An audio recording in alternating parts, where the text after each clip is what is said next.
Today in this video, we're going to talk all things dating and how we can help you find that partner. Welcome to Profile 3 TV, and today we're joined by Claire and Rhoda Hughes, and we're going to talk about a very interesting business that's here in Northern Ireland. So welcome and thank you very much for joining us today. Thank you. And I'm very excited that we've two people in the interview room today, so our first time ever, so a big day for us. So thank you very much for coming. You would mind telling us a little bit about your business? Actually, I haven't ruined the surprise and told anyone what it is yet. So tell everyone what your business is and what you do, and then even your background as well would be great.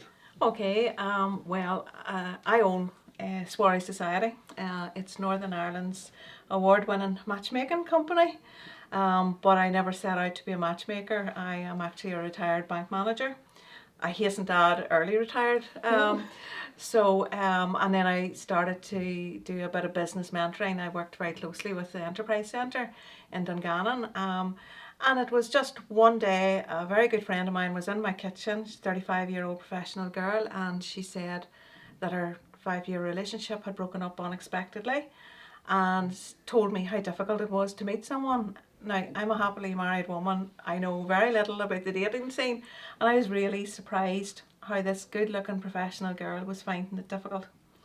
And she just explained she'd a great social life, but loads of friends, couples, and it was just hard for a single person to attract anyone's attention or for anybody to break into the relationship. After that conversation, I just seemed to meet a lot of single people who were telling me the exact same story, whether they were never married, whether they were divorced, whether they were bereaved, and I realised there was a gap in the market, and that's how I originally started the business, which was at the end of 2014. Excellent. The business started off as a dating. Not as a dating, because I denied that it was a dating. I wanted nothing to do with dating, really, because to me at that stage, dating, there was an awful lot of bad publicity on television about a lot of the online dating sites.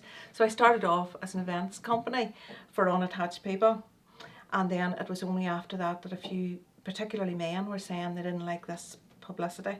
So that's when I turned it into a matchmaking company. And it was after winning awards that the business started to go through the roof that I realised I couldn't cope with it, the level of business on my own.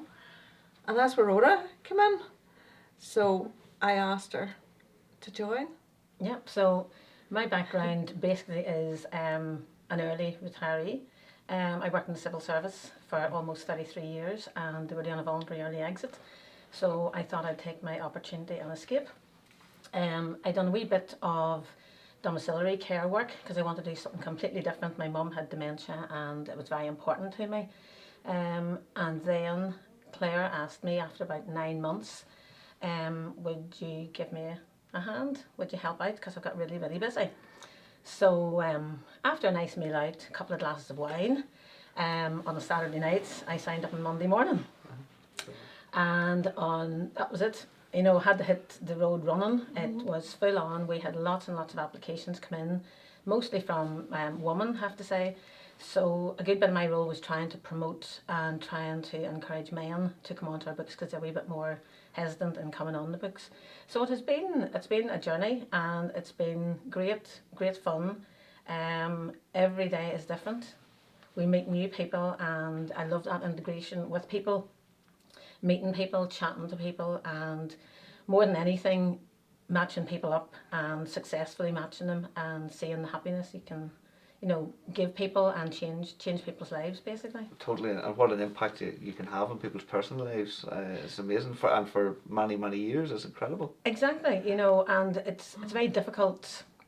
It's very difficult to meet people. I understand it very well and can empathise with a lot of our clients because I was divorced and remarried 5 years ago, and during that time it's very difficult. I know how difficult it is to meet people, to go out there. We tend to think that men actually can go out to bars and things and meet people, but it's not the case. They're equally daunted, the same as ourselves, and so you have to you need somebody to help you out, and that's where we come in. Amazing. Excellent, wow. And so today then, what services, or what is it, services and events, or what what's available today? Yeah, well, as I said, we started off as an events company, and the real advantage of that was it allowed me to build a very large database of singles in Northern Ireland. Everybody thinks that, you know, a dating or matchmaking is easy. It's not easy. And to start without a database, it takes you an awful long time to build it up.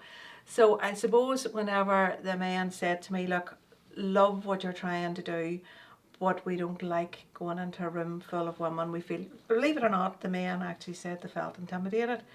And it was them that said to me, why don't you do something more private and confidential and, you know, like a dating service? And I was going, no way. But as they said, you know, what you resist persists, and just everywhere I went, I was still getting messages, you know, people were crying out for something. So I launched the matchmaking service in April 15, and yeah, it's going really well. Incredible, really excellent. well. Yeah. And taking a step back then, you obviously had a successful career in banking. Yes. How do you find the change then from banking and being a bank manager, who all of us small businesses dread going into face, Yeah. and coming to the other side and being the other side of the fence? It's Well, a big change. I was 35 years in banking, and it's really funny. At one stage we were called bank managers, and then they changed their names to relationship managers, and now I feel I'm a relationship manager in the true sense of the word. And you know, at the beginning I was even saying, oh my goodness, what a change. But you know something, it's exactly the same skills. It's listening, you know, to what people want, but not even that, what do people need. And like, particularly, I was a business lender. Well, I ran 4 branches, but when the recession hit, I was very much into business lending, and like a lot of my clients were men. And they used to say to me, do you know what, Claire, I'm telling you things I wouldn't even tell my wife. So I seem to have a listening ear. And it was just those same sort of skills. The 2 things that people don't want to talk about, or at least they didn't then, was their finances and their love lives. So they are very closely related. Yeah. They really are. So it's not that. Incredible. So very very similar, and as you say, the skill sets then are the same. It's no matter what it is, listen to what your customer needs. Absolutely. And you know, and that was something, like, banks got bad names because, like, at one stage everybody was saying it, you know, it's sell, sell, sell. I was never one of those people. I was a good salesperson, but I would never have sold anything that they didn't need. But sometimes people didn't realise what they needed, you know. So, and it's the same in matchmaking. You know, they come to you sometimes in matchmaking with preconceived notions, and it's only that when we get talking to them and drill down to who they are, what they are, you know, what is it that they're looking for. So it's very similar. And likewise, you know, Rhoda was, you know, when she came on and I stayed at home, I can't cope with the level of business. And, you know, it was my husband and my daughter that said, ask Rhoda, she's got great people skills. And so she has, as well as good, you need a lot of admin skills in it as well. So. Incredible. Excellent. And is there many misconceptions around matchmaking services then today? Is it you know, we've got a perception of it. Do you find that still a challenge? It is a challenge, yes, because I think a lot of people, you know, think that we are very like online. So although you've complete an application online, it's completely offline. It's a closed system.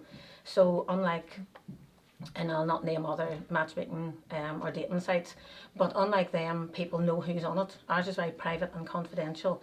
So if people want that discreet service, then they come to us. And I suppose that's the main difference and the main misconception that people have, because they're completing online. And I think people are happy with that service, because then, especially professional people who don't want other people to know that they're asking somebody for help. Yeah, I suppose another misconception is possibly price, okay, because like an awful lot of the online dating sites, and I will name them, like Tinder and Plenty of Fish and whatever, you know, because we have had particularly men come to us and said, like, why would I pay you when I can get it for free? No, Tinder and Plenty of Fish. So a lot of people at the beginning, you know, might say, you know, we're dear and we're expensive. But you know, what price is love? Like as one girl said to us, she said, I go out every single weekend. I spend at least £100 going out, getting ready, the taxi, the drink, you know, whatever. And there's many nights I'm coming home, you know, alone. And as she said, that's £5,000 a year. And she said, when I pay my money now, I'm sitting down with somebody that has been matched in some form with my interests, with my values, you know. So as I always say, it's not price, it's not cost, it's what's the investment. And like, you know, and I suppose in the other, you'd say the other misconception is that they feel that we have them sitting on the shelf. You know, that they think this, they can come to us and we'll have this perfect product. Yeah, ready to go. Yeah, Yeah. It's not like a car showroom. You know, you don't go in and you order, you know, this model and the top spec. If you want this, this, and this. It's not like that. We're dealing with real people, real situations, and sometimes people's expectations are way above. You know, and you have to meet a person, get to know them, and that's how you connect with people. Yes. And because like, okay, we're called matchmakers, but to be honest, we're facilitators of matches, because you know the two, you need the resources to be able to match.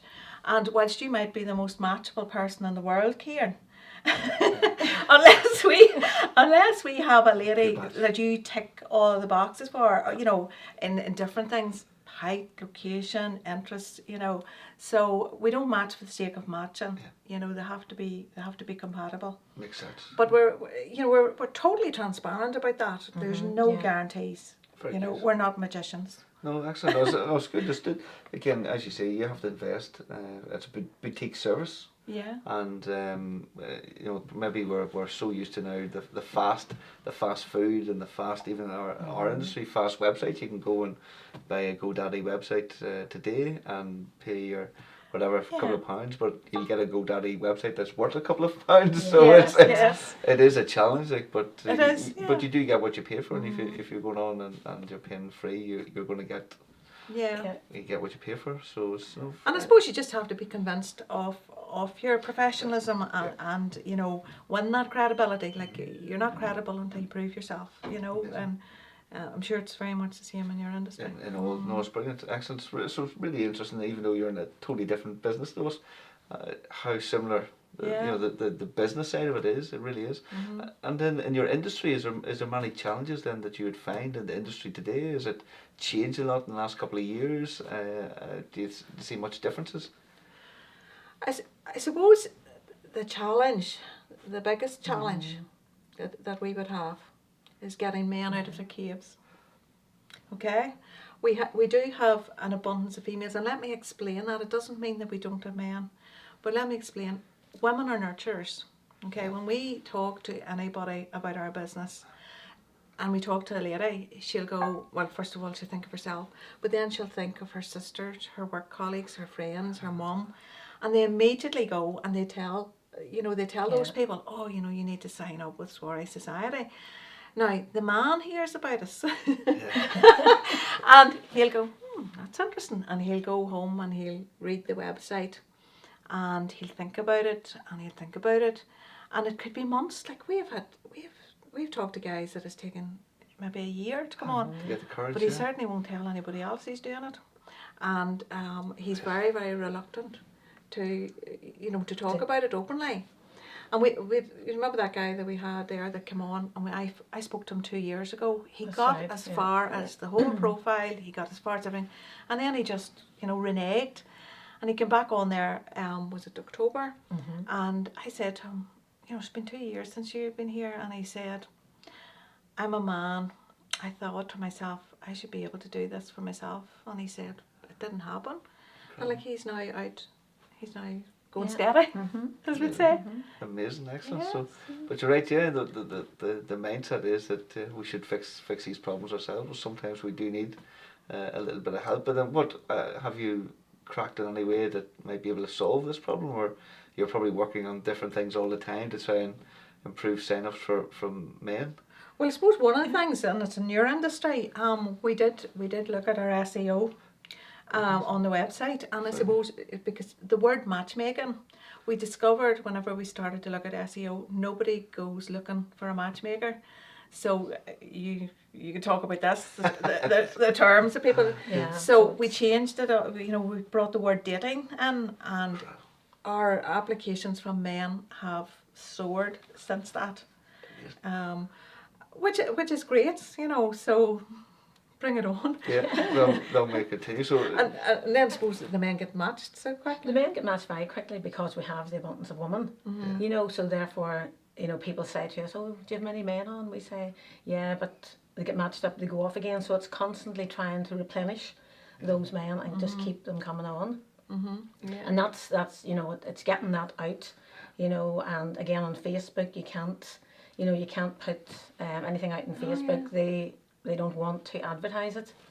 Facebook restricted niche. Yeah. Facebook is a restricted, dating is a restricted niche. So unless the likes of like Match.com are throwing millions at Facebook, So and it's not restricted for them. it's not restricted for them, but it's restricted for us. And it became so apparent to me because at the beginning I was an events company and I was able to do targeted marketing and advertising, and as soon as the word dating appeared, we were just cut out. And it's not just me. I work very closely with matchmaking groups in London, and they're the same. And Facebook have now announced obviously that they're going to set up their own, so they're probably keeping their clients, but. That was one of the things that used to really, really annoy me. At the beginning, I couldn't understand why people weren't liking our Facebook page. You got your friends and family, but nobody else was. I couldn't get it over 300 likes for any amount of money. And then it was somebody, it was a girl that worked on Facebook, and she said, yeah, I have the same problem. I work for a fertility company, and nobody likes fertility. Nobody will tick their box either. Because people perceive assumptions. So there's a bit of a stigma then around this as well. There's a real stigma. There's a real stigma about it, that it's very hard to overcome, and we're just saying, this is the way forward. Yeah. This is the way people meet. The number of people that come into us, and they're of all ages, 30s, 40s, 50s, upwards, and they're saying, how do I meet somebody? We go out at night, we go places. The guys are over there, the girls are over here. They don't want to talk to somebody unless it's a phone. People don't communicate. The girls are out, they haven't met their girlfriends for a good while. They just are enjoying the fun and the crack catching up. And, we're saying, with the exception of other online applications and the apps, there's no way of meeting people. They're not going to come to your front door, and ask you out. So you have to employ somebody to help you out. And that's where we come in then, that we have got the database, we've got the clients who are all in the same situation. They just want to meet somebody. Amazing. It's incredible to see what the mindset has not changed then. But even in our industry, I think we went through everything was going online, but now there's a bit of a kickback to realise that maybe the personal touch that you offer is more valuable than anything. Well, I tell the story about our first wedding. The guy that originally came on and he said to me, why would I pay you for this and whatever? And I said to him, well, tell me what your circumstances are. So he was 39 years of age, okay? He said, as he said himself, I've my ducks all lined up in a row. I own my own house, I've got a really good job. And he said, the only thing that I'm missing is a wife. And I said, right, okay, so you're looking for marriage, you're looking for a family. These girls that you're meeting online, there was an awful lot of complications and whatever. I said, are they the girl that you see to be your wife? Are they the girl that you want to be the mother of your baby? And he said, no. I said, are they the girl that you want to bring home to mummy and daddy? No. And as I said to him at the time, and he reminded me about it afterwards when he got engaged, I said to him, at the minute you're on Quantity Street. Welcome to Quality Street. And eventually we extracted the money out of his wallet. And he said, the day I got the email that he'd got engaged in London, he said, you refined my dating skills. So that's just the difference. Now, don't get me wrong, I'm not knocking online dating, and I want to make that very clear because I know loads of people who have met, but all I'm saying is we're getting it from both our men and our women that there's an awful lot of time wasters out there, and women in particular. you know, there's a lot of women who want to be married, who want to be mothers, and the biological clock is ticking. And as they said, we don't have time to spend with wasters. It doesn't mean that they just want to grab the first man and get married to. But, you know, they're looking for a genuine relationship that is not, you know, just a one night stand. So it has that. Yeah, and I think they do like the personal touch. You know, they do like coming talking to somebody, and you know, they filled out their application form and they talk to us, and then they say, you know, they become much more relaxed when they talk to us, because it's very daunting. You know, it's extremely daunting for somebody who hasn't been, you know, somebody maybe who's been happily married for 20 odd years. The scene has changed so much. You know, it's such a big step that they're taking. So they need to talk it over with somebody and get somebody to help them out. You know, and to, as Claire says, you know, refine their dating skills. You know, because it's not easy out there. I mean, it's frightening for some people. And whenever they do meet somebody, you know, they say, goodness, I'm not quite sure how I'm going to react on the first date. You know, they're nervous. And we say to them, just say to that person, like, haven't been dating for 20 odd years, I'm feeling nervous, and they'll probably say, yeah, so am I. And very quickly they settle down and enjoy a nice date out together.